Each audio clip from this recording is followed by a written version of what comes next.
And NCRB data ప్రకారము మీకు యాక్విటల్ rate like నిర్దోషి అనేవాడు చాలా ఎక్కువ ఉంది.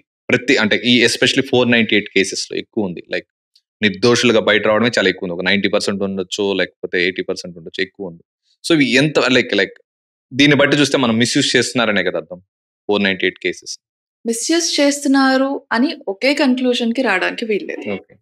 అది one of the conclusions we can come.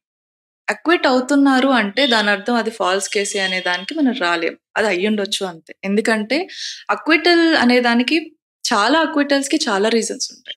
ఒక అక్విటల్ జరగాలంటే చాలా రీజన్స్ ఉంటాయి. ఎలాంటివి? మనకి ఇండియన్ సిస్టంలో బెనిఫిట్ ఆఫ్ డౌట్ అని ఉంటుంది. ప్రాసిక్యూషన్ అంటే కంప్లైంట్ చేసిన వారి లాయర్, గవర్నమెంట్ లాయర్.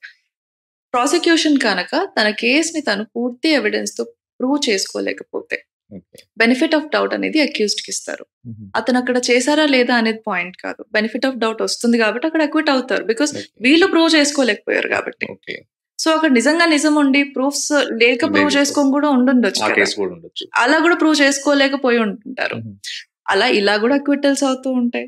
కొన్ని చోట్ల విట్నెస్ హాస్టైల్ అవుతారు. అంటే ఇప్పుడు ఇదే వైఫ్ వచ్చి పెట్టారు, కానీ తర్వాత వాళ్ళ మధ్య ఏదో సెటిల్మెంట్ అయింది, బాగున్నారు.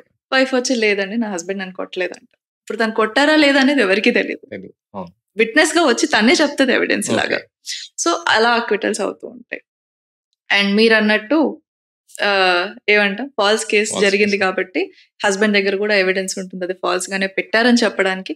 ఇలా కూడా సో ఒక అక్విటల్ అవ్వడానికి చాలా రీజన్స్ ఉంటాయి. మీరు అన్నట్టు ఎన్సీఆర్బి డేటాలో అక్విటల్స్ ఎక్కువ వచ్చాయి, కరెక్ట్. బట్ ఒకే కన్క్లూజన్ ఇది మిస్యూజ్ ఆఫ్ లా వల్లే జరిగిందని కాదు. That is one of the reasons.